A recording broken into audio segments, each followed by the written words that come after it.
6 questions నేర్చుకుంటే ఒక 7 marks question రాయొచ్చు. అలాంటి వాటిలో సెకండ్ క్వశ్చన్ అనమాట ఇది. సో కాబట్టి y equal to tan inverse of root of 1 plus X square plus root of 1 minus x square by root of 1 plus X square minus root of 1 minus x square అని ఇస్తే find dx అడుగుతున్నాడు. So కాబట్టి ఇక్కడ నీకు ఇక్కడ దీంట్లో X square టర్మ్ని ఇది కూడా సబ్స్టిట్యూషన్ అనమాట. ఎక్స్ స్క్వేర్ని కాస్ 2 థీటా తీసుకున్నాం. రాయండి బాబు అందరూ బోర్డు చూడండి. ఎక్స్ స్క్వేర్ అంటే కాస్ 2 థీటా తీసుకున్నాడు. 2 theta equal to x square equal to cos 2 theta అయితే 2 theta equal to cos inverse x square 2 theta equal to cos inverse x square అవుతుంది. దీని నుంచి థీటా అంటే half cos inverse x square, theta అంటే half cos inverse x square అవుతుంది. X square equal to cos 2 theta అయితే theta equal to half cos inverse x square అవుతుంది. So ఇప్పుడు X square value plus లో 4 చోట్ల ఉంది question లో. 4 చోట్ల కూడా ఎక్స్ స్క్వేర్ ప్లస్ లో కాస్ 2 థీటా సబ్స్టిట్యూట్ చేసుకున్నాం. ఎక్స్ స్క్వేర్ ప్లస్ లో cos 2 theta cos 2 theta cos 2 theta cos 2 theta 4 చోట్ల కూడా కాస్ 2 థీటా సబ్స్టిట్యూట్ చేసాం. 1 ప్లస్ కాస్ 2 అంటే 2 కాస్ స్క్వేర్ అని చెప్పాం. 1 మైనస్ కాస్ 2 అంటే 2 సైన్ స్క్వేర్ అని చెప్పాం.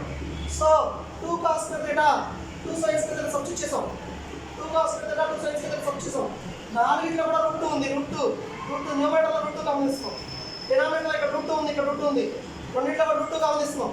So root cos square theta అంటే cos theta, root sine square theta అంటే sine theta, root cos square theta అంటే cos theta, root sine square theta అంటే సైన్ థీటా. 4 రూట్ 2 ఉంది కాబట్టి న్యూమరేటర్లో రూట్ 2 గమనిస్తాము, డినామినేటర్లో రూట్ 2 గమనిస్తాం, క్యాన్సిల్ చేసాం. ఇంకొక స్టెప్ రాయడం కోసం తగ్గించడం కోసం రాయాలన్నమాట స్టెప్. సో కాబట్టి cos theta plus sine theta by cos theta by sine theta అయింది.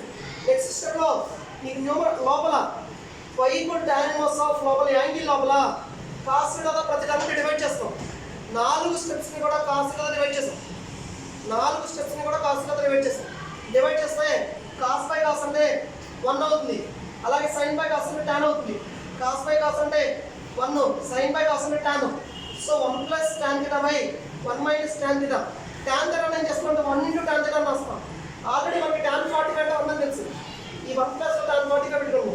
Tan 45 plus tan theta by 1 minus tan 45 into tan theta. అంటే నీకు tan of a plus b అవుతుంది. టాన్ ఆఫ్ 5/4 ప్లస్ థీటా అవుతుంది. Tan plus of tan remove చేస్తే 5/4 plus theta వచ్చింది. 5/4 plus theta వచ్చింది. Theta plus లో half cos inverse x square substitute చేస్తాం. Theta plus లో half cos inverse x square substitute చేస్తాం. Substitute చేస్తే ఇక్కడ నాకు y equal to 5/4 plus half cos inverse x square. ఇప్పుడు వరకు మనం డెరివేటివ్ చేయాలి. ఇప్పుడు డిఫరెన్షియేట్ చేస్తున్నాం.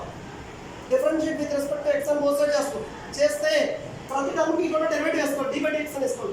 d by dx of y equal to d by dx of 5/4 plus half into derivative of cos inverse x square. ఎందుకంటే constant function derivative apply చేస్తాం, బయటకు వచ్చేస్తుంది. 1/2 into derivative of cos inverse x square. Derivative of cos inverse x అంటే minus 1/√ of 1 minus x square.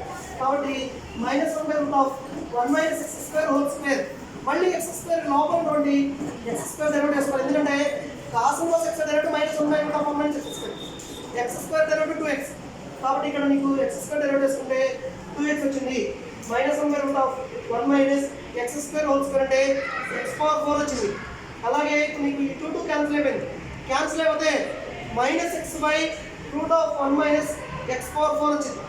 So కాబట్టి ఇక్కడ నీకు d by dx equal to minus x by root of 1 minus x⁴.